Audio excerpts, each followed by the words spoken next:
Not every descent into the underworld is about death. Sometimes it's about discovering the truth hidden beneath it.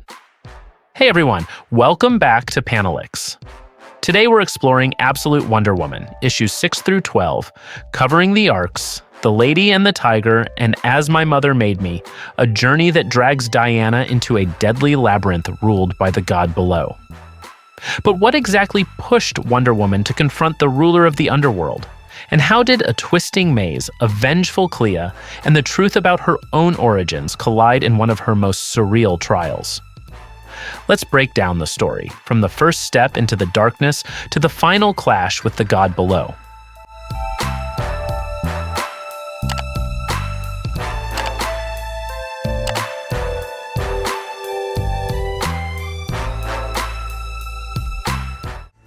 Currently, in Hades' palace, the Underworld.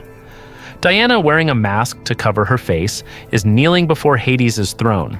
Then Hades orders Diana to remove the iron mask covering her face. Once removed, Hades comments that Princess Diana should not leave the Underworld.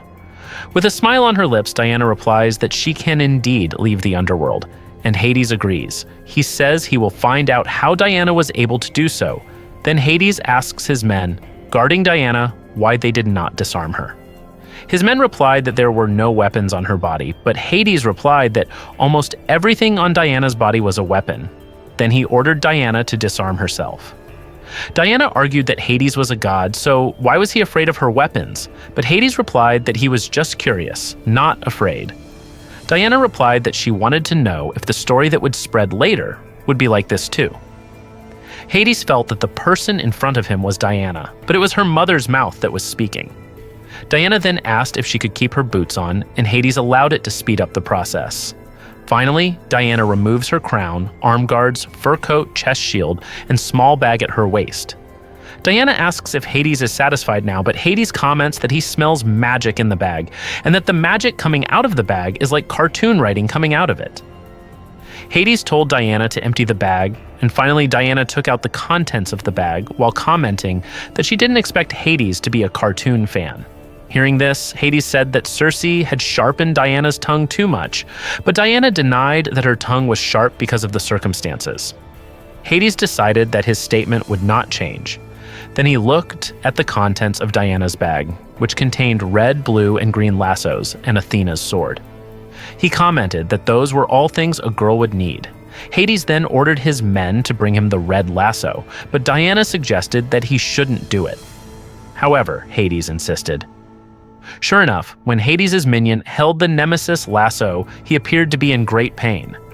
Diana explained that only she could use Nemesis, because they would not create such a dangerous weapon in a place like that if they were not sure that it would not be misused by others. Hades argued that Diana was indeed very busy there. Diana replied that living in a place that threatened their lives made weapons something they had to have. Hades then stood up and walked down from his throne, telling Diana to tell him what the Nemesis lasso was made of. Diana replied that since she was a child, her mother had often sent her to search for things around the island. And as she grew older, her tasks became more dangerous, such as searching for the feathers of firebirds that came to the island every spring, or searching for ancient bones from the bottom of the wild ocean. It was only after her mother sent her to meet Prometheus that Diana realized her mother's thinking.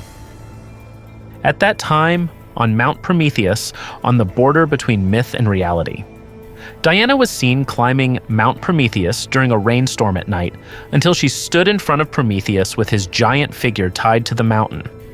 As far as Diana knew, this mountain had another name before, but since she was born, its name had been Mount Prometheus, perhaps because there was a titan who was bound to the mountain forever to be tortured. So his name became the name of the mountain. Diana then used her double axe to scratch her hand so that her blood would wet the axe while reciting a spell. O Themis and fair Dyke, my blood spilled in your honor. Hear me in the name of all who are unjustly bound. Bless this axe that it may strike true in thy name of justice. The axe glowed gold, and Diana apologized to Lord Prometheus before throwing the axe at the chains binding his hands, severing them. After being freed, Prometheus sat cross-legged and returned Diana's double axe. Diana apologized for not being able to help him completely, and only being able to give Prometheus a little freedom, and Prometheus smiled and nodded in agreement. Then they heard the cry of a large eagle above them. Diana called to the eagle and it landed on her hand. Diana asked the eagle not to eat her friend, Prometheus, anymore. The eagle refused at first, but Diana explained that sometimes even the gods who punished Prometheus could be wrong.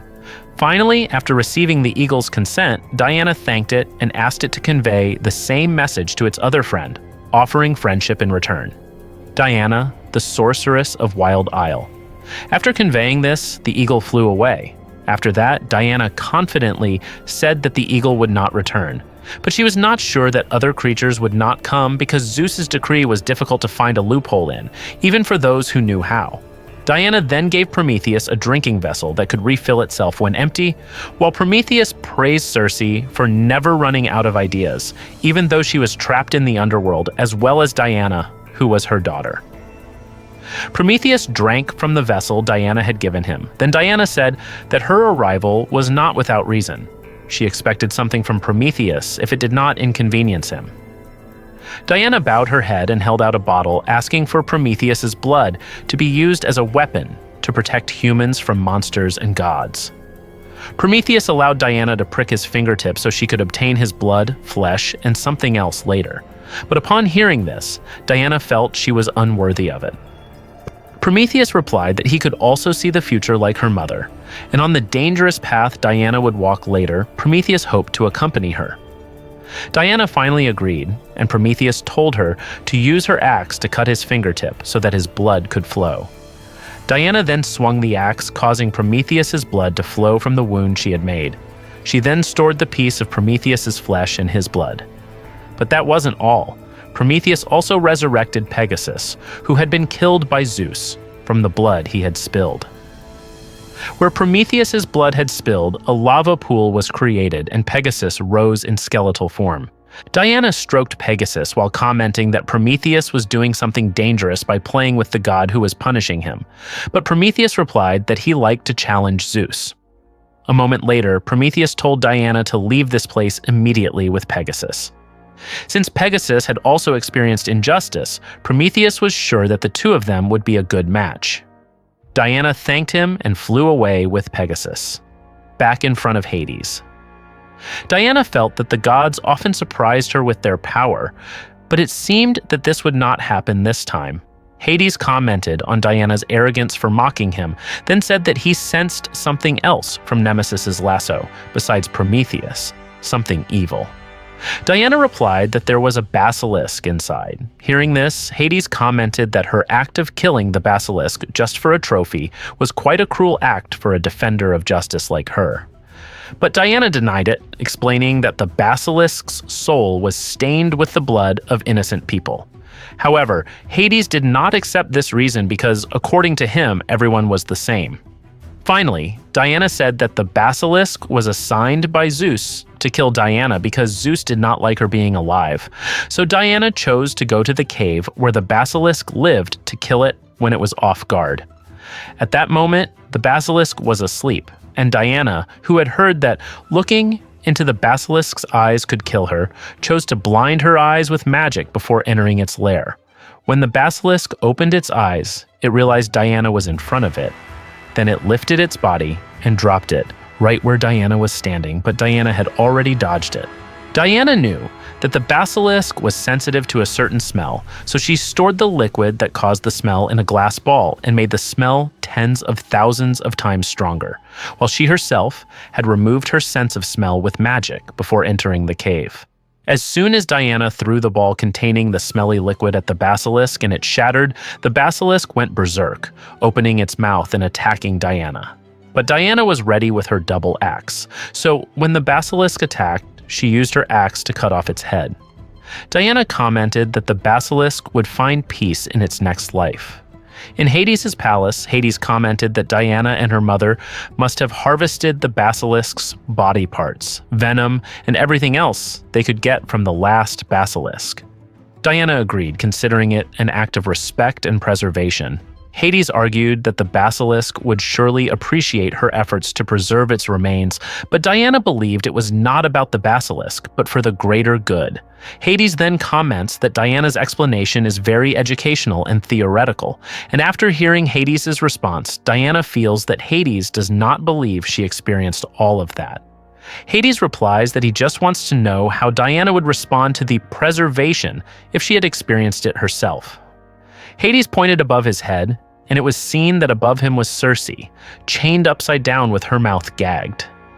Diana cried at the sight of her mother, while Hades was satisfied with Diana's response, saying that everyone had weaknesses, and it wasn't difficult for him to know Diana's weakness. Previously on Wild Isle in Hell. Little Diana was seen playing with her animal friends when suddenly Lady Persephone appeared in front of her, wanting to introduce Diana to a tree she had grown in Hell. Diana wasn't sure if it was really a tree because plants had a hard time surviving in Hell, but Lady Persephone confirmed it was. She said that the tree was still small, but that it would grow to be extraordinary, just like Diana. Lady Persephone said that she liked to wander around the underworld because life followed her every step, but that anything that grew in Hell often died quickly except for a few special plants that were able to survive. Lady Persephone then invited Diana to explore her home in case there were other trees growing there. Diana agreed because her mother always needed more plants. Persephone then carried Diana while telling her the story of how she became queen of the underworld, which involved kidnapping and a cruel pomegranate seed. Currently in the cursed arena, Hell. Chimera was fighting Diana in the arena while Hades and Persephone watched the fight, and Persephone commented that the fight was quite exciting. It looked like Chimera was choking Diana with his arms. Hades takes Persephone's comment as a compliment and thanks her for it. He says that he was going to forbid the use of magic in the arena to make it more exciting, then asks Persephone for her opinion on his idea.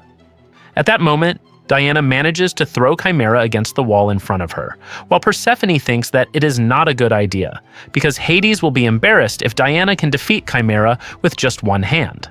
Earlier on Wild Isle. Circe was seen begging Hecate to appear before her, even though she had already given all the offerings and prayed, but Hecate remained silent. Circe then raised her head and looked at Diana, who was sleeping on the bed in front of her. She bowed again and said that this was for Diana and that she had to meet Hecate now. Finally, Hecate appeared in the form of fire from the fireplace and said that she only had a little time and told her to speak quickly. Circe asked how she could get Diana out of Hell when the time came, and Hecate replied that there would be two opportunities. The first was temporary, and Circe didn't need to think about it, and the second was permanent. Suddenly, Hecate stopped talking until Circe called her name, and Hecate continued that there were ears everywhere, but the way for Diana had been prepared. Hecate continued her explanation that long before this, when Hecate first saw that Hera was right and Zeus then attacked the Amazons, Hecate impressed Hades with a simple but cruel story, and after that, a game was created in the arena of Hell. Hecate reaffirmed that the path for Diana to escape Hell had been prepared. Then Hecate's form disappeared from in front of the fireplace, but the smoke from the fireplace opened a book next to the fireplace to a specific page. Circe approached the book, which turned out to show a story titled Lady or Tiger. Back in Hell, at the present time. The tiger-shaped chimera breathed fire from its mouth, hitting Diana. Seeing this, Hades commented that Persephone seemed to have misjudged her chosen princess, but Persephone simply replied that they would see later. Hades then asked Circe if she wanted to place a bet, but Hades remembered that Circe's mouth had been sealed to prevent her from casting her spell. Meanwhile, the chimera strikes Diana's left side again, causing her to bleed, and Circe cries at the sight. Back in the past on Wild Isle, Circe is lying on the bed hugging little Diana and reading her a story about the woman or the tiger. Diana asks if it's a new story, but Circe says it's an old story that she only recently discovered. In the story, a beautiful princess fell in love with a handsome man, but he was not a prince. Upon learning this, the king sent the man to fight in the arena, saying that only the gods could determine a person's fate there, but they knew that this was not true at all. There were 2 doors in the arena. Behind one door was a beautiful woman and a life of eternal happiness. while behind the other door was a tiger and death waiting for him. Little Diana asked if the man couldn't explain to the tiger or fight as a last resort, and Circe replied that it was impossible because not everyone could talk to tigers or survive after fighting them. Back to the story. The princess, who still loved the man very much, visited him in prison and said she would give him a signal so he could choose the door that would keep him alive. But then, the princess found out that the woman behind that door was someone she was very jealous of, a woman who had once been loved by the man and had long been hated by the princess. This certainly made it a difficult choice for the princess, because if she chose the door that would help the man, she herself would be imprisoned in the palace forever. Finally, the day arrived, and the princess gave a signal by nodding her head to indicate which door the man should choose, and the man opened the door that the princess had chosen for him. Back to little Diana and Circe. Circe said that was the end of the story, and upon hearing this, Diana naturally protested because she didn't know the ending yet, but her mother said they could read the story again when Diana grew up. Back at Hades' palace, Diana had managed to punch Chimera in the face, and Persephone began to question why they had to watch this fight. But according to Hades, he liked watching exciting fights, especially when someone lost a limb.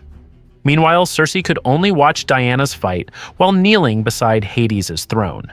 It looked like Diana had once again managed to kick Chimera in front of her. Persephone asks again if this won't make the main event less exciting, but according to Hades, this is only the opening and it will get even more exciting later. Back to the past. When Diana was a little older, her mother was braiding Diana's hair while repeating the story of the princess, continuing when she nodded her head to indicate which door the man should choose, and the man opened the door in question. Diana commented that she still didn't understand, because if the point was that the god determined the man's fate, then it didn't make sense, because his fate was not determined by the god but by the princess. Circe replied that in that case that wasn't the point. Diana commented that she didn't like the princess because she was selfish and loved herself, and Circe agreed with Diana and said that maybe they just had to understand her and not necessarily agree with her. Diana added that the princess should be better than that, and Circe understood that Diana saw this from the perspective that the princess let the man die. Diana still felt that the princess should have thought carefully about her choice, especially with the man's life in her hands. But Circe commented that Diana seemed to be stuck on the princess's own values. What is the point of the story? Diana replied that she didn't know. Currently in Hades' palace, Diana was thrown far away by Chimera's blow. She wiped the blood from her nose while telling Chimera to surrender, otherwise she would be forced to kill him. But Chimera roared in refusal to Diana's offer. Back to the previous moment on Wild Isle. The adult Diana is cutting down a tree, while her mother is beside her. Suddenly, Diana's movement of lifting the axe stops, and she says, "By Hecate," as if she remembers something. Then she tells her mother that she is not the princess. Her mother smiles and Diana swings her axe again to cut down the tree. Back to the present. Diana has defeated the Chimera and is holding its neck with her arm. She tells Hades that she doesn't need to kill it, but Hades says that only one of them can leave the arena. Diana argued that Hades wasn't the god she thought he was if he was forcing her to kill the Chimera. Hearing this, Hades became angry because Diana dared to speak to him like that, as he was the god of the Underworld. Finally, Diana told Chimera to live peacefully in its next life as she tightened her grip until Chimera's neck bones broke, and it died. Once Chimera lay lifeless, Diana cried and apologized to it. After that, Diana asked the goddess Themis to lend her power, along with Hecate, so that Diana could uphold justice in this place.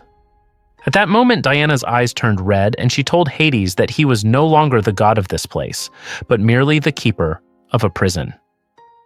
Hades was furious and asked if Diana dared to defy him, and Diana agreed. Then Diana's power became so great that she floated in the air.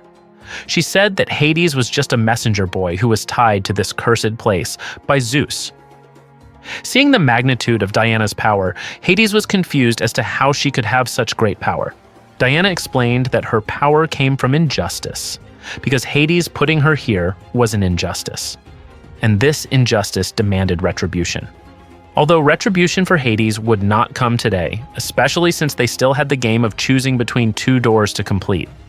Hades again ordered Princess Diana to choose a door so that he would no longer have to see her face. Hades then explained that behind one door was death and behind the other was freedom. But Hades reminded Circe that if Diana escaped from hell, she would be forbidden from returning to hell until she died, and Wild Isle would become barren land as before. Circe cried and fell silent. Then she nodded her head to signal Diana which door to choose, and Diana opened the door that gave her freedom. Diana thanked her mother for trusting her, then she flew back to her mother. Seeing this, Hades became angry and told Diana to go to her freedom, but Diana instead broke the chains that bound her mother while telling Hades that she had eaten a cursed pomegranate seed given to her by Hades' wife. Hades finally asked why Persephone did this, and Persephone replied that she had only given her one seed from her precious pomegranate. Persephone continued that she had to know that for every pomegranate seed she ate, she had to spend 1 month of the year in hell in a terrible way. But Diana knew this with love and by choice. Diana did not even mind the sacrifice she had to make when she ate it, unlike some of them.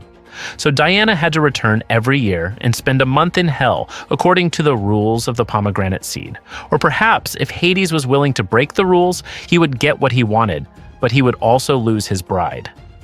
Hades then held Diana's chin and said that this was not over because Diana had made an enemy as a result of her decision, but Diana was not intimidated by his threat. Hades then disappeared from the place, while Diana held Persephone's hand and thanked her, feeling indebted to her. Persephone replied that the debt was considered paid when Diana brought the revenge she had mentioned to Hades earlier. Diana carried Circe and flew back to Wild Isle. Her mother commented that she had always thought she was the one who taught her how to win in the arena, but now it was Diana who was teaching her that. Diana replied that they learned from each other. Strangely, they wanted to punish, imprison, and destroy Diana by putting her in hell, but instead, they gave her a mother who knew everything in the world and taught it to Diana. Diana then put Circe down on Wild Isle, explaining that she couldn't set foot there because if she touched Wild Isle, she would have to spend a month there. Circe understood this. Diana added that she would contact her mother again after building Hieron as they had planned. After that, Diana told her that she had defeated Tetracide with the Lasso of Sacrifice, aka Thysia, which her mother had made, and her mother smiled upon hearing this. After that, Diana said goodbye to her mother and let go of her hand. Currently in a wild forest in Gateway City, Diana was seen sitting cross-legged facing several small pieces of paper containing messages and equipment in her small bag, while several animals gathered in front of Diana. Diana picked up a pigeon at the front of the line, asked if it was now the pigeon's turn, and the pigeon cooed. Diana praised how cute the pigeon was and said she had never seen anything like it before, while attaching a small piece of paper to the bird's leg. Hearing Diana's praise, a crow cawed, and Diana stroked the crow's neck, saying that the crow shouldn't be jealous because it was also cute, just different. After all, the crow had been her friend since she was a baby. Hecate and Diana loved crows. Diana then attached a piece of paper to the crow's leg, asking it to find her Amazon sisters wherever they were, bring them news of Diana, and deliver her message to them. Diana told the flock of birds in front of her to go in the belief that Hecate would protect them and their loved ones, and she cast a spell with her eyes shining white. Then the birds flew away with Diana's words of thanks. Currently at a secret location in the western United States, Veronica Kale stood in front of a large round door stating her name and code 196, which the system confirmed as Kale's voice. A green light scanned her retina, and both the retina scan and code were approved. The system voice said that the current status was DEFCON 3, so she had to be careful. She entered the room with many armed guards inside who welcomed her arrival in Area 41. There was a sign that said this place was the Global Anti-Terrorism Office and Emergency Services. Kale entered the elevator on that floor, pressed the button, and soon arrived at his destination, marked Sub 7. Kale entered the room, where a woman was sitting in front of a computer console controlling the glass prison in front of her. Inside the prison was a glass room where a large doctor appeared to be conducting research. Kale asked the door guard about the woman's mood, and she replied that the woman was a little anxious. Kale responded that that was why he had sent her 79 emails since morning. Kale put on a gas mask and told the guard to remain alert at the buttons while she was inside, and the woman agreed. Kale entered the hallway and pressed the button to open the glass door. The woman, whose entire body was covered in protective clothing, immediately cursed at Kale when she saw her enter. Kale calmly sat down and asked what she could do to please Dr. Poison. Dr. Poison said she needed a new suit, and Kale said she had already ordered her men to make one, but she should have known from internal memos and the news that something was going on lately. Dr. Poison insisted that she didn't care about Wonder Woman because she needed good motor skills and not to work with World War II relics like this to conduct complicated experiments. Dr. Poison showed how difficult it was to hold a test tube with hands like her. The test tube broke when she held it. Kale held a recorder and prepared her headset while explaining that Dr. Poison would change her mind when she played something. Dr. Poison looked confused by what she meant. Then Kale continued that she was curious if Dr. Poison would have another reaction considering her form. Dr. Poison replied that she was not physical, threatening to fill Kale with herself until she died if she called her air again. Green smoke emerged from Dr. Poison's armor, forming a giant figure that turned out to be Dr. Poison's true form, but Kale seemed unconcerned. She put on the headset and said that this was the tetracide recording they had obtained. She played the recording, causing Dr. Poison pain until Kale turned it off and she returned to normal. Dr. Poison put the protective suit back on, while Kale said she couldn't believe that after all the research and development they had spent on obtaining the sound weapon, this sound had come, but she knew it would take a lot of adjustments. Kale placed the recorder in a small drawer that she slid into Dr. Poison's space, telling her to see what she could do with it, even though she knew it wasn't her specialty, but she was one of the best she had and would check the results at the end of the week. Poison took the recorder and scoffed at Kale's remark that she was the best she had. Poison looked at the recorder in her hand and commented that inspiration came from unexpected places. Kale returned to where Poison's guard was and took off her mask, asking if there had been any developments from Vax's team. The guard replied that they had thought there was something. Here, Cole interrupted the guard and confidently replied that in the end, there was nothing. The guard confirmed Kale's assumption, and Kale replied sarcastically that that was great. The two of them fell silent. The guard called Kale and was about to say something, but Kale guessed that if she wanted to get a new protective suit for Poison, she would be fired. The guard finally said that was not the case. Kale looked at Poison, who was doing research inside, and asked what the guard wanted to say. The woman replied that Poison had asked for permission to leave for 2 hours to look for soil samples. Kale gave permission for her to leave with an armed guard. Meanwhile, in Gateway City now, Steve, who was clearing the vegetation in front of him, said that there was an open field ahead, or just less vegetation. As soon as he emerged from the thicket, Steve was stunned to see something in front of him, as was Etta. Barbara moved closer and reached out to touch the totem stone in front of her, but Diana stopped Barbara, saying that humans must not touch this stone and that she needed it to remain that way, but that she could look at it as much as she wanted after Diana was finished. Barbara agreed. Gia handed Diana a bag she had been carrying. Diana said she could come to Gia's place for these materials. Gia agreed, but wanted to see Diana's house, and Diana confirmed that it was her house. Etta looked at the trees around her and commented that this place was worth at least millions and that surely they would not let Diana have it. But Diana replied that she already owned it. Etta asked what she meant, and Diana explained that the land was hers, even though owning land was a strange concept for her. Barbara, who was checking the land information on her cell phone, replied that Diana was right. She showed it to Etta and explained that it seemed that Hecate Holdings LLC was Diana. Diana agreed, and upon hearing this, Etta could only curse. Diana was preparing equipment and materials in front of the stone totem. She told Barbara, who was beside her, that the gods really liked long processes that bore fruit. Barbara asked what Diana's plan was, and Diana looked at Barbara and confirmed it. After that, Diana stood up and asked for some time alone to recite a spell. She actually wanted to ask Pegasus to take them, but Pegasus was currently delivering a message to her mother.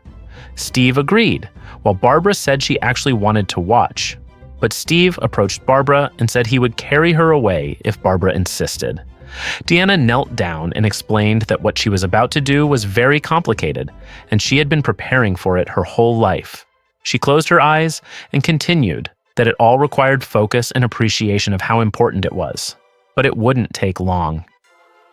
Gia and Etta walked ahead while Barbara looked like she was about to say something to Steve, but Steve told Barbara that she would learn not to question Diana later. Barbara commented that Steve was indeed very obedient to Diana, but Barbara was someone with a brilliant mind and full of curiosity. However, Steve just reminded Barbara to keep walking.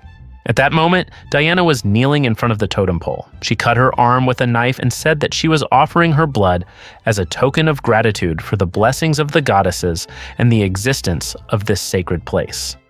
Diana then prepared the liquid she would use, dug into the ground, and poured the liquid onto the soil, saying that she needed their blessings in this place.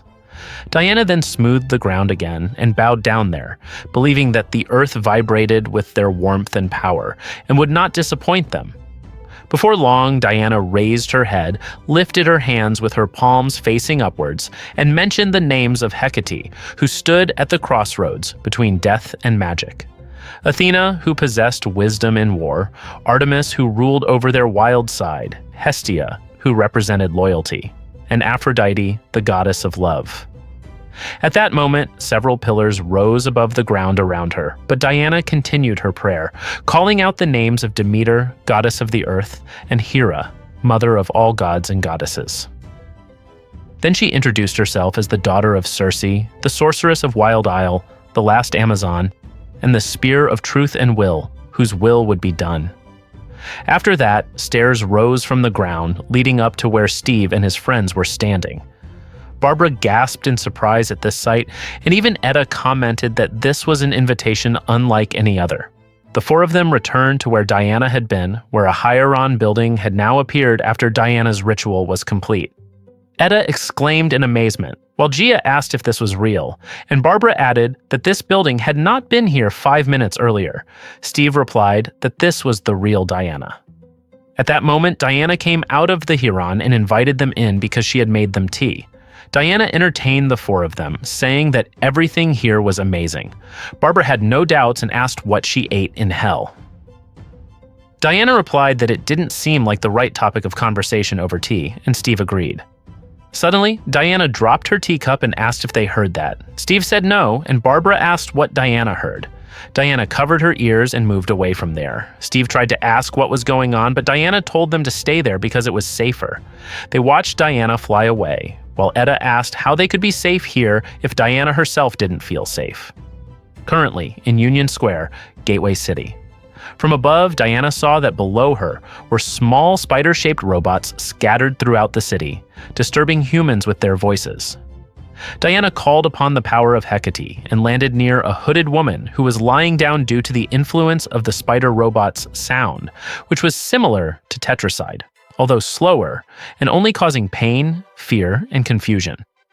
She stepped on the robot near the woman so that the woman could regain consciousness and ask if it was over.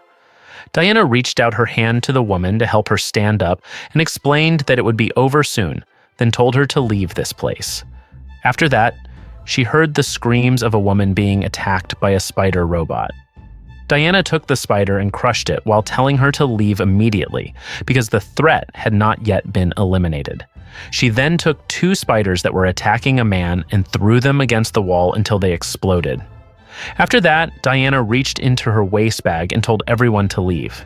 She took out a tube containing yellow liquid and said that all the spiders only wanted her.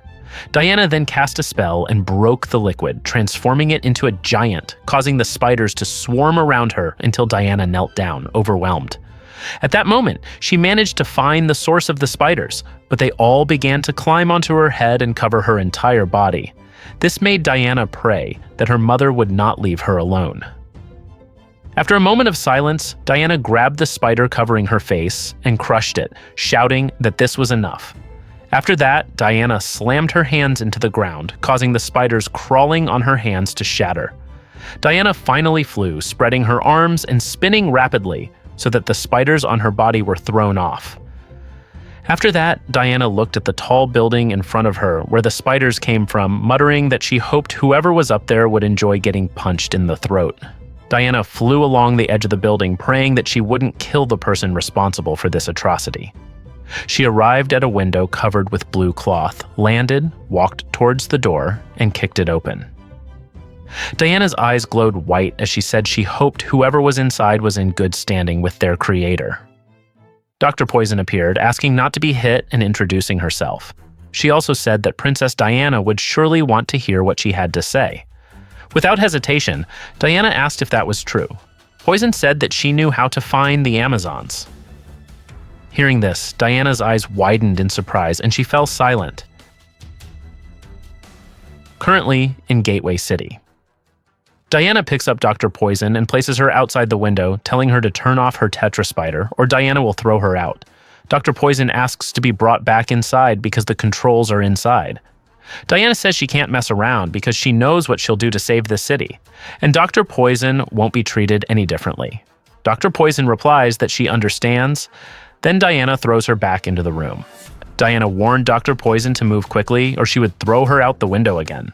Dr. Poison hurriedly worked on her laptop while Diana stepped on the spiders near her as she listened to Dr. Poison explain that there was poisonous air inside her suit. So if Diana threw her out the window, the poison would escape and kill people. Soon, Dr. Poison said it was done, and the spiders around Diana died instantly. Diana questioned how there could be poison in her suit unless she was the poison itself. Dr. Poison stammered upon hearing this, then Diana asked if her government did this to her, but Dr. Poison denied it. She asked if she got the tetracide voice recording from the government, and Dr. Poison confirmed it. Diana crushed the spider robot in her hand, saying that this was an unreasonable action. Seeing this, Dr. Poison wondered why Diana's anger exceeded that when she faced the creature on the beach that time. Diana threw the crushed spider away, explaining that the ancient monster only did what it knew how to do, and that it was not a rational human being who used weapons it did not understand to hurt others. Dr. Poison tidied up her laptop, commenting that Diana understood monsters better than humans, and that this was interesting. As soon as Dr. Poison stood up again, Diana told Dr. Poison to call back all the tetra spiders so Diana could dispose of them properly, so they wouldn't hurt anyone else. Dr. Poison said she didn't agree, but Diana threatened again to throw her out the window, so Dr. Poison opened her laptop again to call her spiders. Diana was seen kneeling on the ground with a test tube in her hand, asking Dr. Poison to tell her how she met the Amazons. Hearing this, Dr. Poison offered a deal. If Diana let her go safely, she would tell her about it. However, Diana threatened to chase her wherever she went if he dared to hurt more people.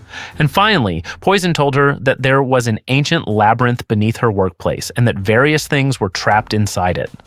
Some had been there from the beginning, while others had been put there over time. Diana poured the liquid in the test tube onto the ground in a circle and asked if there were humans or just unknown creatures inside. Poison replied that both were there. Diana went on to ask if her sister had been there from the beginning, or if they had put her there, and Poison replied that she had been there from the beginning. At that moment, Poison's tetra spiders had gathered around Diana, and Diana asked for the coordinates of the labyrinth. Poison said she would give them to her, but she thought the security there was crazy, and if Diana didn't want to kill humans, she wouldn't be able to get very far. Diana said that was her problem, not Poison's, and that the important thing was for her to write down the coordinates. Diana then lifted a gray test tube and said that they would all want it. After that, she broke the test tube in the middle of the circle and read a spell with her hands open so that the circle turned red, and Poison's spiders entered the circle following the spell in the gray tube. Surprised, Poison asked what she had done and where the spiders had gone, and Diana walked to the edge of the building while answering that they had gone to hell.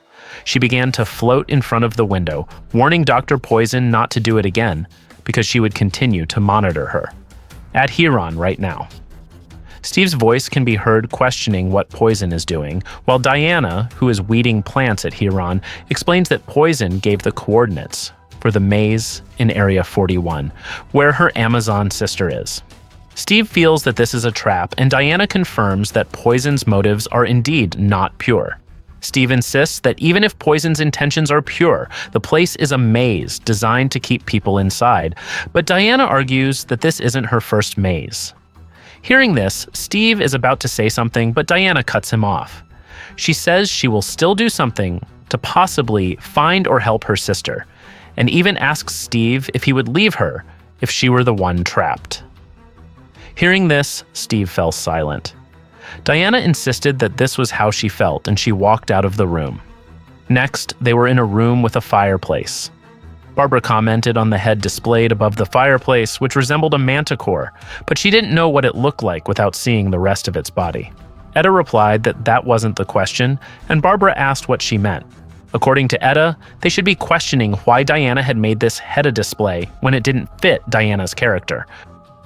Gia couldn't answer, and Diana, who was taking the jug from above, said something in Greek, which Barbara interpreted as a three-headed man-eater. Diana rubbed the jug with a cloth and explained that it was like a manticore, only it had 3 heads, and when someone managed to cut off one of its heads, they had to display it in their home. Barbara asked if it was a sign of respect for defeating the creature, and Diana agreed, but also because the beast would rise twice from the displayed head. Hearing this, Gia asked if that meant Diana would have to kill the creature again. Diana agreed, saying she could kill it or release it, but as its name suggests, the creature eats humans and would kill many people if released in Gateway City. Etta asked if it would kill many people or just 3, and Diana explained that the word 3 in the monster's name refers only to the number of heads it has, and Diana must kill each of the monster's 3 heads one by one. Gia looked at the display of heads and asked what would happen if Diana didn't display the heads. Diana, who had placed the jug on the ground and knelt in front of it, replied that she would be known as someone who killed viciously and did not respect the creatures she killed according to existing traditions.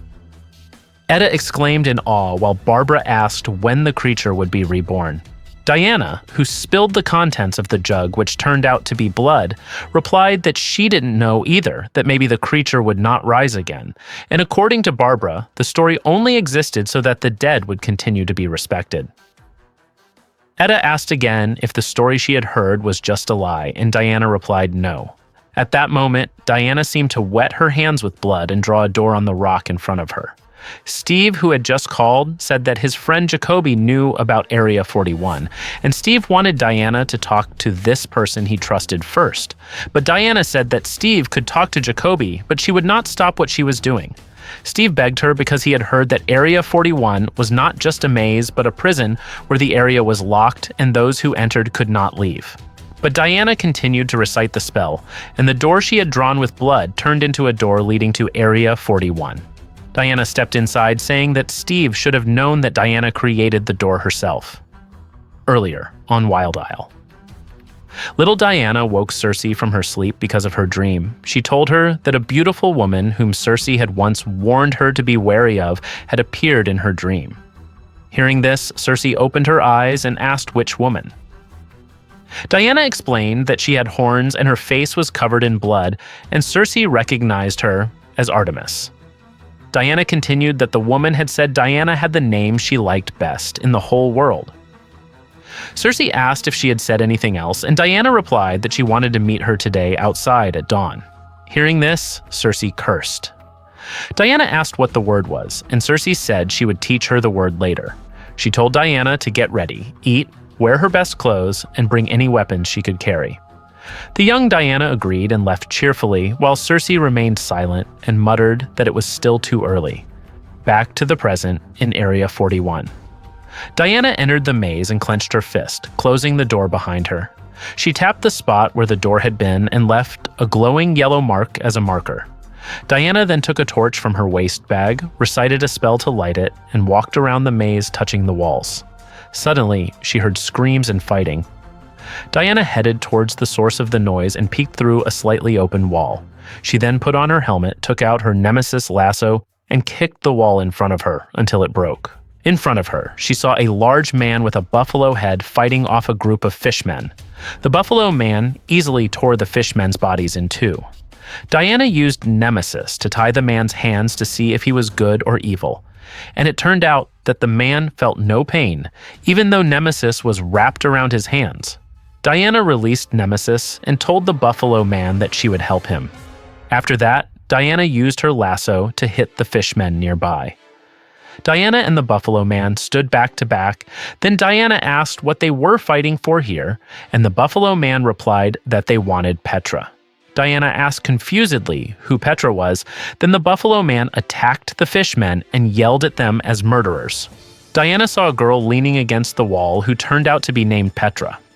Diana saw that Petra was a siren who was almost dead. She then flew and circled the fishmen with her lasso so that they screamed in pain, while the buffalo man used his strength to throw the fishmen away from him. After that, Diana threw the fishmen against the wall until it collapsed. Then she whipped her lasso at the face of one of the fishmen. On the other side, the buffalo man threw several fishmen at once, saying that they needed to give these fishmen one last push. Diana looked at the fishmen she had tied up with her lasso, pulled it back, and said that they had already felt the power of Nemesis's lasso, but she needed them to come closer so that Nemesis could feel more of their sins. Hearing this, the mermen ran away from the place. The buffalo man carried Petra while Diana began to remove her helmet. The man said that he heard many other mermen coming, so they had to leave immediately. Diana asked if he would mind if she followed him, and the buffalo man agreed. On the way, the buffalo man thanked Diana for her help, and Diana introduced herself to the buffalo man, whose name turned out to be Ferdinand. Diana asked if they had a specific destination, and Ferdinand replied that he knew of a place they didn't know about. Diana asked how long he had been here, and Ferdinand replied that he had been here since the beginning. Diana admitted that she was sorry to hear that, and Ferdinand felt the same way, but since that was all he had known from the beginning, he could bear it. Diana then asked about the Amazon who was here. Ferdinand thought she might be referring to Clea, because even though there was no proof, she had power. Diana looked confused when she heard that name, and Ferdinand explained that she was the woman who ruled this place and was hunting Petra. Suddenly, as they were about to turn in the maze, a woman's voice said that her name was not Clea, but Queen Clea. She was not surprised by Ferdinand's bold mouth, and because she was tired of hearing his shouting, it would be better to cut his mouth so that Clea would not have to think about it anymore. A woman with a staff was seen standing on the legs of a fish man she had made her footstool, and behind her were fish soldiers ready to follow Clea's orders. Seeing this, Diana felt that Clea was not an Amazon. Diana faced the fishmen in front of her while Ferdinand and Petra were behind her. She looked at Petra, then took a long double axe out of her small bag. At that moment, Ferdinand warned her not to let the fishmen surround them. Diana moved forward, telling them to use the narrow space around them to their advantage, and Ferdinand agreed. Diana swung her axe forward, cutting the fishmen in front of her in half. Then she threw the fishmen behind her and swung her axe at the fishmen. While Diana and Ferdinand fought the fishmen surrounding them, Clea ordered her men to shoot according to her commands. The fishmen were seen carrying a giant crossbow, while Clea shouted for them to prepare their arrows to shoot. Seeing Clea's preparations, Ferdinand told Diana to take cover behind him, but Diana seemed to still be busy fighting, so Ferdinand swung at the fishmen surrounding him. And when Clea ordered them to shoot, he put his body in front of Diana and Petra to protect them. Ferdinand tells Diana to take Petra away from here and, if possible, get her out of this place, while Diana tells Ferdinand to hold on because she will return, as is her oath as a witch from Wild Isle. Clea, who couldn't see Diana and Petra's movements because they were covered by Ferdinand's body, told her men to tie Ferdinand up and take him away if he was still alive. But she wanted the siren brought before her because she had been waiting too long, while they would deal with the other intruder later.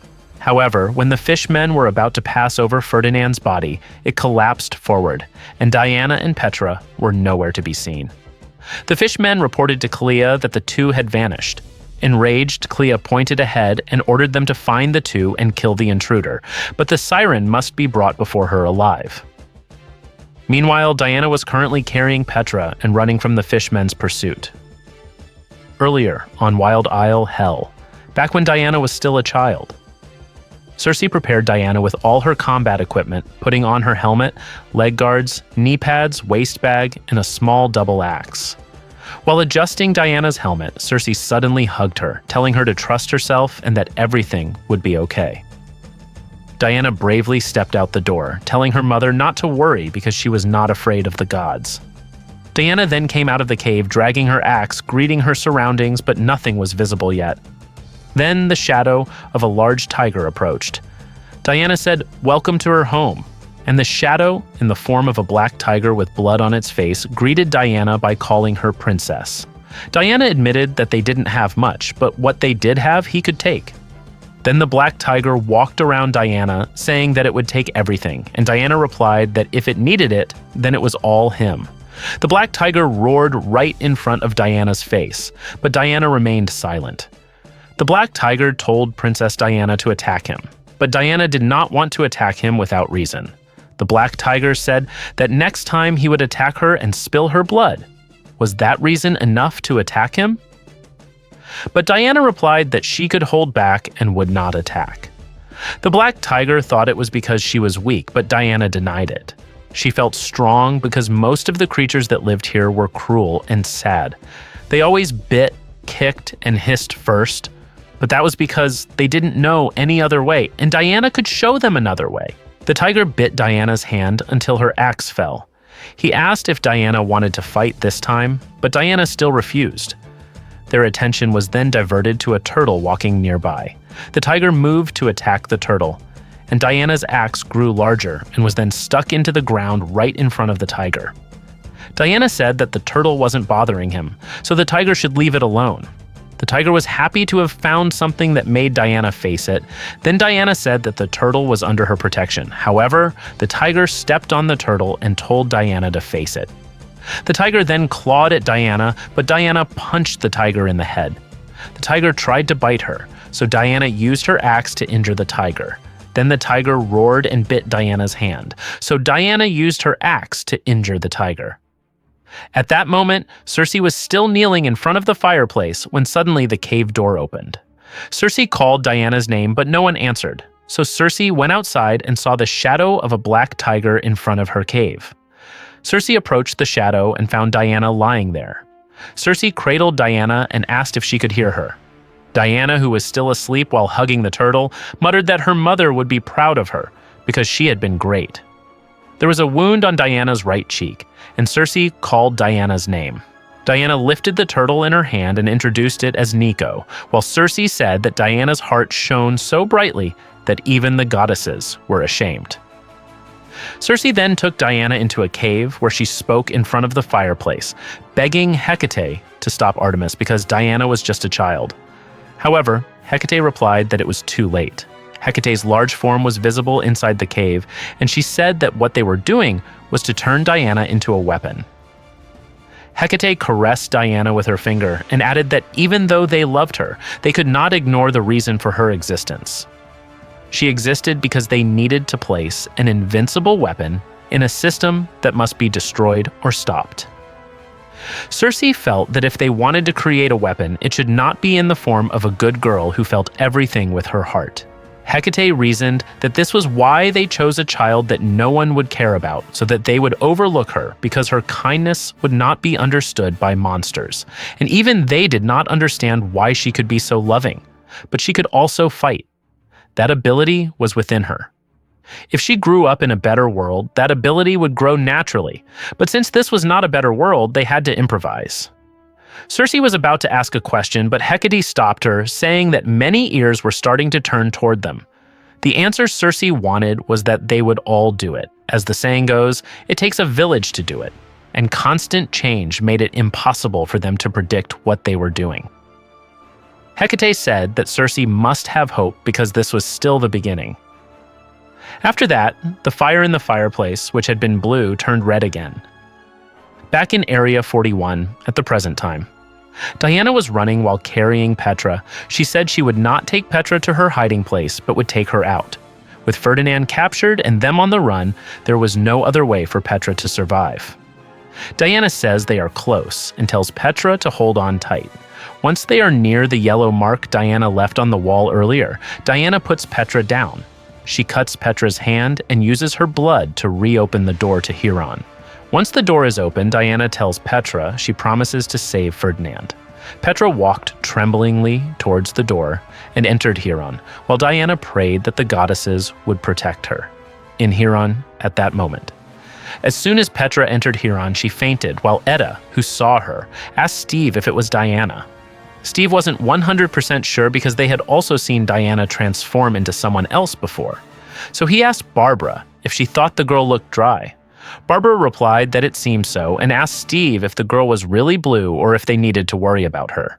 Finally, the four of them gathered around Petra.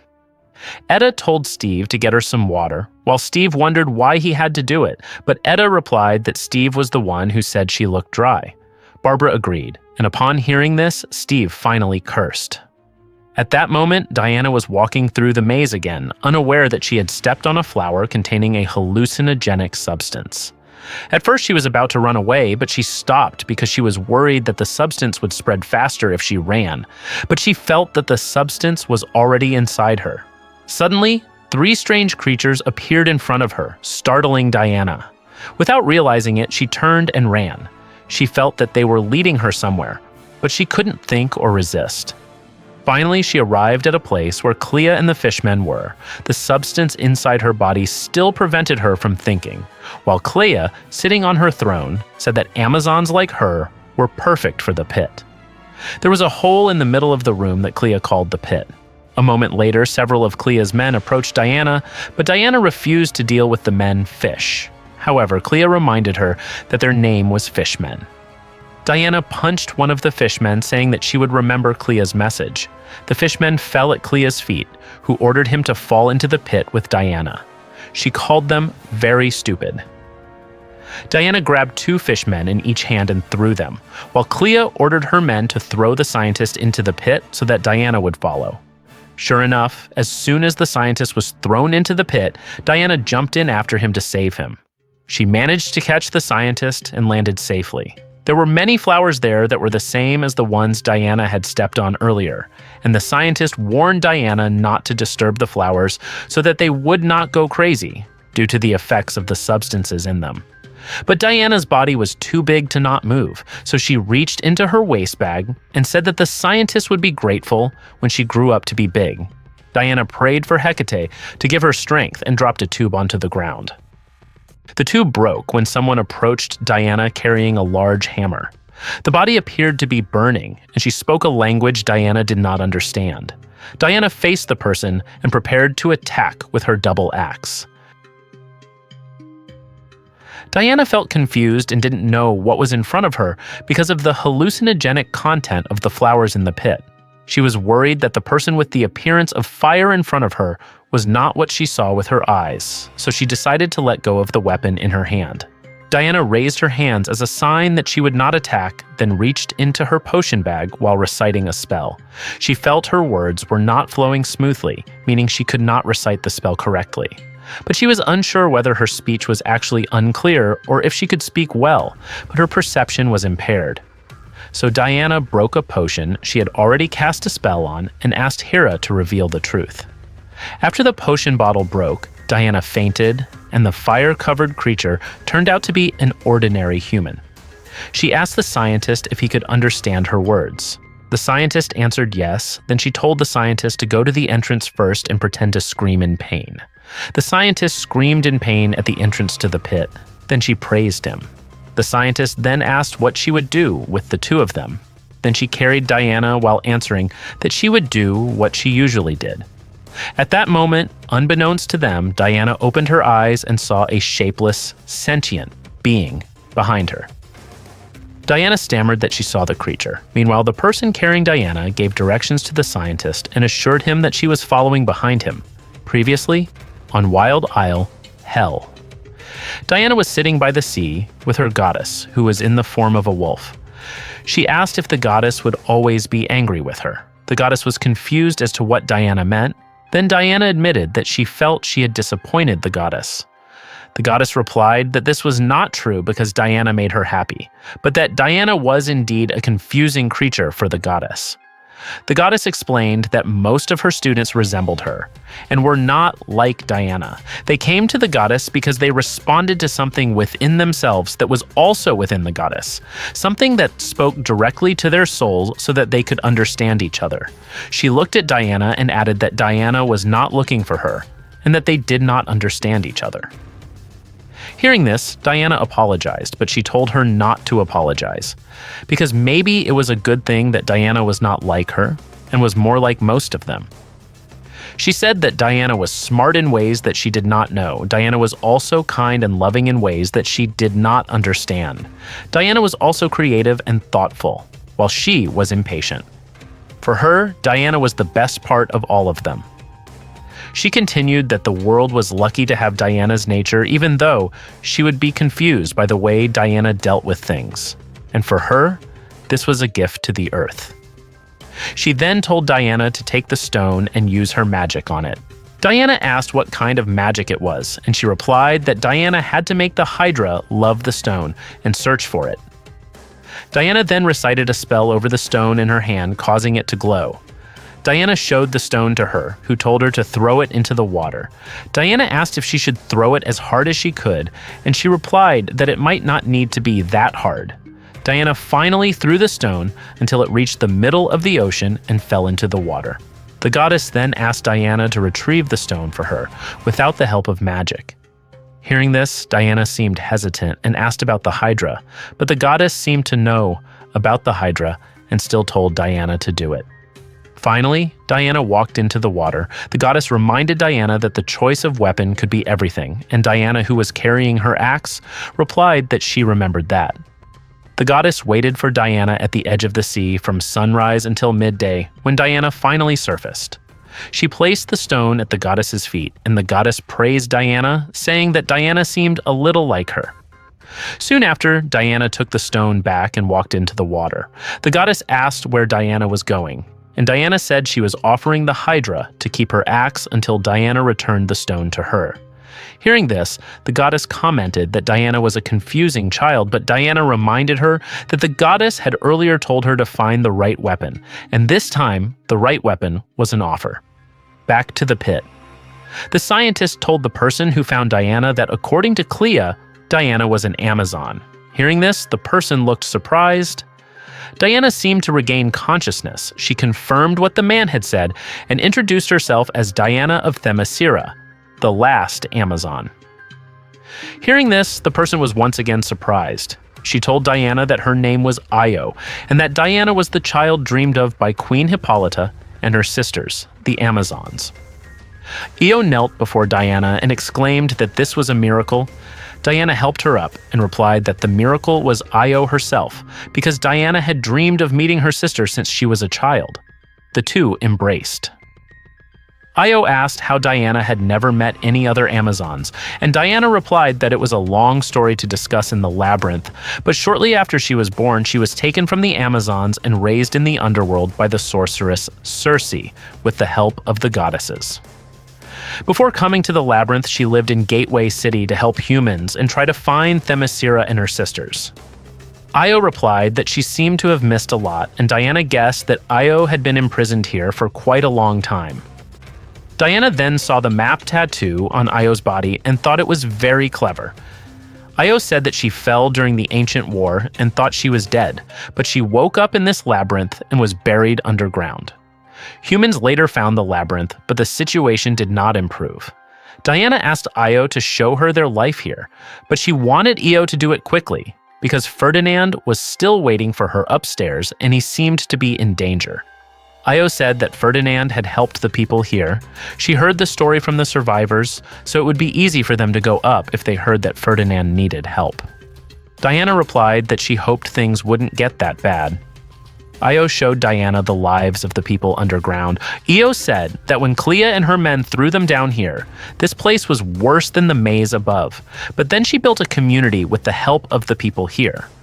Even though this place was still terrible, they called it New Hope, because that was what it meant to them. Even though that hope was only the hope of surviving long enough to free themselves. Diana asked what she meant by freeing themselves, and Io explained that they had started digging a way out. Io showed Diana the tunnel they had dug, and she saw people moving rocks from inside the tunnel to the outside. Diana admired their efforts, while Io said they had a decade to do it, but at least one tunnel was one new hope. Io added that Diana surely knew that hope could keep them going, and Diana agreed. They left the tunnel, and Io said this was their 6th attempt, but it was the most promising. Diana asked what had happened to the previous tunnels, and Io explained that sometimes they hit metal or rock that they couldn't break through, especially with their limited resources. Io took Diana to the abandoned tunnel, saying that sometimes the tunnels collapsed or threatened the buildings above them, so they had to abandon them. Io added that once they had hit seawater. Hearing this, Diana asked Io to show her. Io took her to the tunnel she was referring to, and as the place grew darker, Diana recited a spell to light a fire. Io felt she shouldn't be surprised that Diana used magic because she was raised by Circe. Io asked if Diana's magic could get them out of there, and Diana agreed. Hearing this, Io looked surprised. They had now reached the end of the tunnel, which was still closed. Diana explained that she had a way out, but that it would be difficult to take them all there without Clea finding out. Diana then asked if the ground was lower in this area, and Io confirmed that it was. She said that seawater often entered this area, so they had to seal it with rocks and mud. Diana looked down and examined the end of the tunnel. She felt that as an Amazon, Io could have left this place and swam to the surface alone, but she chose to stay for the sake of others. This made Diana feel certain that the family she came from was a good one. Io then took Diana to the place where the flowers grew. Diana was amazed because Io had made this place beautiful. She asked if there was a way out of New Hope that wasn't the pit. Io replied that their first tunnel could be a way out, which was why they rarely used it. Diana asked if Io knew about this place. At that moment, Diana pointed to the maze on Io's hand, and Io nodded but said it wasn't a special place. Diana explained that it was their way out. Diana asked why Clea never came down here herself, and Io said that there were monsters here that killed everyone Clea sent here, but Io had managed to destroy them. However, they still maintained the illusion that the monsters were still alive here, so that Clea would not dare to come here. Io asked if Diana could do it, and Diana agreed. She said she needed a strong healing potion to cure Ferdinand, and she also felt that there was something here. Io asks what it is, and Diana replies that it is sentient. Diana believes that this creature will help them in this battle. Io thinks that what Diana said is the best news in decades and asks what she can do to help. Diana handed her a small bottle, telling her to prepare her people to move and to take good care of the bottle. Once Io reached the wall with the image of Hecate, he could break the bauble there, which would open the door to her home in Gateway City. Diana reminded her to get everyone out because she was going to destroy the labyrinth. Io asked if this was goodbye, but Diana hoped it wasn't goodbye. However, she couldn't risk bringing Clea with Io, so she told Io not to wait for her. Io said it would be difficult, and Diana knew that too. They then hugged, and Io said, "Hera loves and protects you, Diana." Diana replied, "Hera loves and protects you, Io." Io started to leave, but Diana stopped her. She told her that if they didn't meet again, she wanted Io to tell Hippolyta and her sisters that Diana loved them and would never stop looking for them. As Io left, Diana looked behind her. She said she knew the creature was there and told it to show itself so they could get out of this cursed place. The abstract form said that it was imperfect and could not help Diana, but Diana asked what if she could complete it. The creature replied that then they had something here, then asked if Diana knew the truth about it, and Diana said yes. Diana warned that this would happen quickly, so it had to pay attention. Diana flew out of the pit, landed, and was immediately greeted by Clea's order to her men to kill Diana. Diana threw the bauble in her hand at Ferdinand, and as soon as the bauble shattered on Ferdinand's body, Diana recited a spell so that Ferdinand recovered and released the chains that bound him.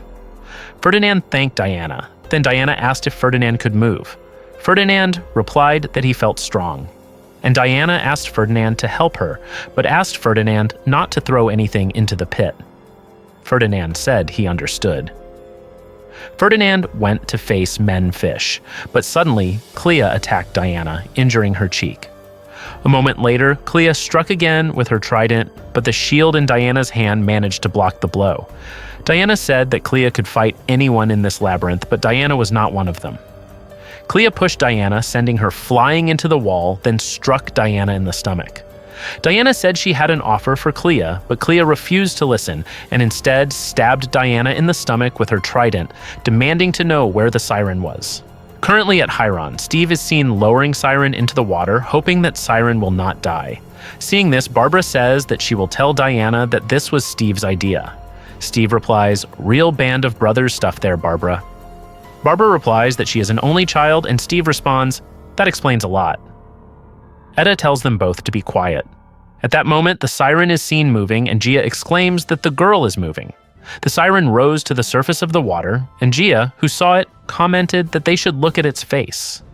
The siren's face looked terrifying, and it began to open its mouth. Meanwhile, Diana, who was still alive despite being stabbed, said that she understood Clea had been trapped here for a long time, but that was no way to respond to her offer. Diana released the trident and took it to the edge of the pit, saying that Clea had to listen to her offer first. Diana then threw Clea's trident, which contained part of the abstract creature's body, into the pit. Seeing this, Clea panicked and began to convince herself that she could order fishmen retrieve it. At that moment, Diana reached her hand into the pit, and the abstract creature emerged into Diana's hand in the form of a trident made of water. Diana said Clea would get her trident back, but not as she had imagined it. Now in Prison Maze in Area 41. Diana swung the trident in her hand, causing the menfish in front of her to fall.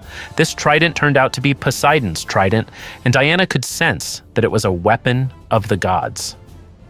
After defeating her enemies, the trident returned to Diana's hand in the form of water, then transformed back into a trident. The small piece of the trident attached to Clea's weapon had already driven Clea crazy, because not everyone was strong enough to use the power of the gods. Diana saw Ferdinand in front of her, hitting two menfish against each other. Diana jumped backwards and threw the trident in her hand at the enemies around Ferdinand, commanding the trident to multiply. The trident multiplied and attacked the fish men around Ferdinand. At that moment, Clea hit Diana, saying that Diana had taken her siren. Clea then hit Diana's stomach with her knee, saying that Diana had destroyed her staff. Clea then knocked Diana to the ground and said that Diana had taken the trident of Poseidon. Diana replied that none of it belonged to Clea or Diana, so Clea couldn't have it. Diana took a stone and told it to find Io. Once Io came out of the labyrinth, the stone could lock it. Diana then recited a spell and threw the stone, telling Ferdinand to follow it. She told Io to take the stone with her when she left. Ferdinand saw the stone roll past him on its own. Ferdinand said he couldn't leave Diana alone. However, Diana replied that she wasn't alone because Fishman was there. Diana assured him that they would meet again. Diana then hit Fishmen beside her and kicked Fishmen in front of her. But Fishmen grabbed Diana's hand so that Clea could hit Diana's back and knock her down. Clea stepped on Diana and told her to give the trident to Clea, while Diana held Clea's leg and said that this was the reason Clea had failed. Diana then threw Clea up until she fell again. Diana told the trident to return to her hand, saying that she wanted to end this.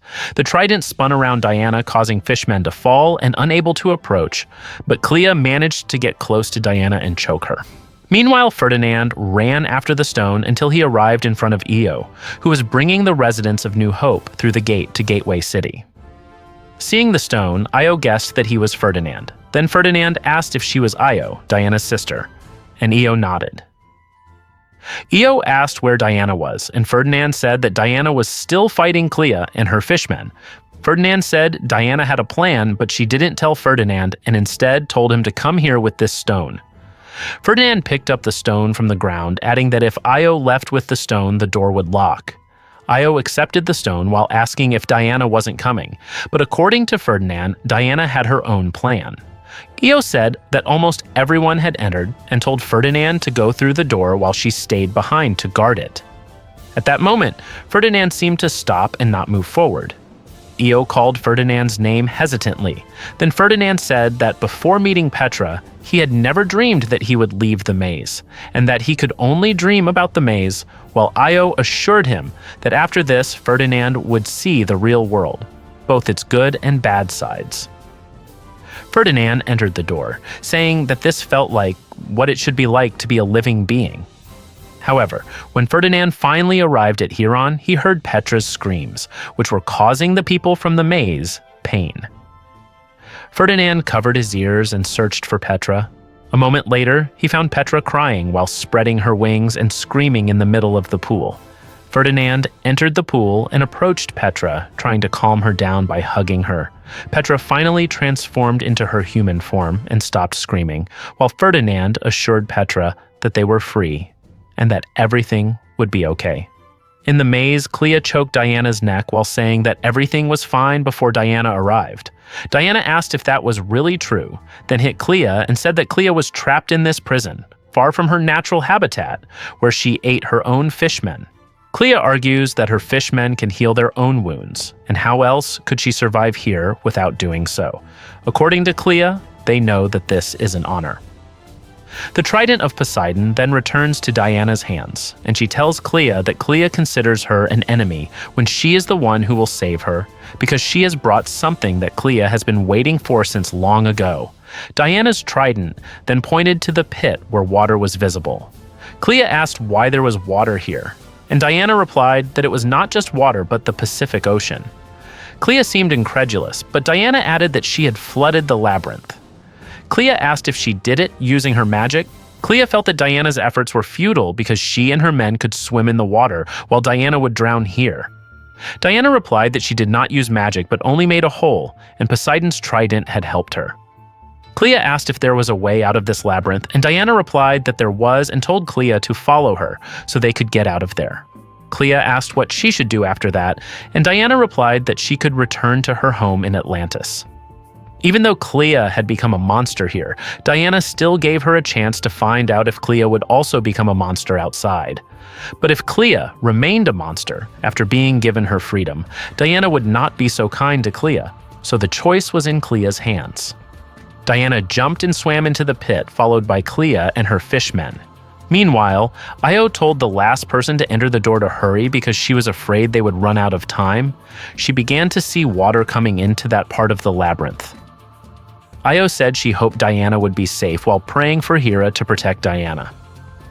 Io entered the door, and when she arrived at Hieron, she said she was the last one, but before she could finish speaking, lightning struck Io, causing her to disappear from the place, leaving behind the stone sent by Diana. Etta, who saw this, called Steve, but Steve, who also saw the incident, said he didn't know anything. At Gateway City Harbor, Diana flew out of the sea and was greeted by people who took her picture and said they loved her. Diana looked at Clea and her fishmen swimming in the middle of the ocean, hoping that Hera would guide Clea on a better path. Diana then flew back to Hieron. At that time, Diana's friends were helping people from the labyrinth to take medicine. Gia, who saw Diana enter, immediately called her name. Then Diana asked where Io was. Steve said that Io had brought them here, but Diana asked again where Io was, and Etta replied that as soon as Io came out of the labyrinth, lightning struck her, and she disappeared. Diana approached the place where Io disappeared, which was still emitting smoke.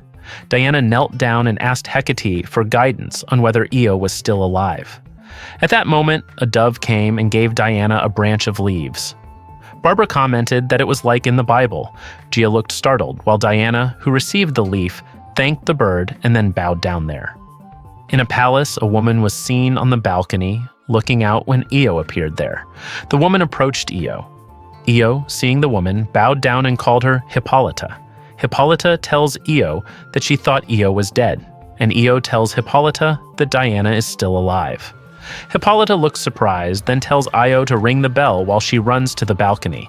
As soon as the bell rings, Hippolyta shouts that Diana is still alive, and her people below the palace cheer upon hearing this news. Now in Area 41, Black Site, Kale meets Dr. Poison again, who tells her that they have lost access to the maze along with all the assets there. Poison asks what she means by assets, then Kale slams the table and yells that all the creatures living there are gone.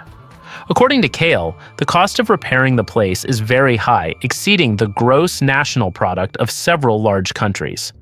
Kale asks why she didn't punish Poison because she was responsible for this. When Poison replies that it's because Kale needs her, and Poison also reminds her that she needs new protective clothing. However, Kale doubts whether she still needs Poison because, in her opinion, Poison has lost her usefulness. Poison said that if that were the case, Kale would have imprisoned her long ago. Kale left saying that Poison should be afraid that would happen, but Poison claimed she was not afraid, and that Kale should be afraid because if Kale tried to put her there, Kale would die at that very moment. Upon leaving the place where Poison was being held, Kale finally agreed to Poison's request for new protective clothing, giving Poison a Gen 1 suit. The guard felt that the suit would help Poison complete a more complicated project, and Kale replied that she would transfer her to Project SS1. Hearing this, the guard fell silent. Then Kale said that Poison's anger when she found out later would make her happy, so she told the guard not to damage it. Area 41, Project SS1. Kale entered the SS1 project area where there were creatures imprisoned in the form of crocodiles and small humans. Kale went to a woman whose entire body was tied up. Kale said she would release Zatanna because she was going to send her to face a witch. And that's the tale of Wonder Woman's descent into the labyrinth, her battle against Clea, and her confrontation with the god below, one of the arcs that reshapes how she understands power, truth, and the legacy she carries. What did you think of this journey through the Underworld? Did any moment hit you harder than the rest? Let me know your thoughts in the comments and tell me which storyline you want to see next. Thanks for watching, stay awesome, and have a great day.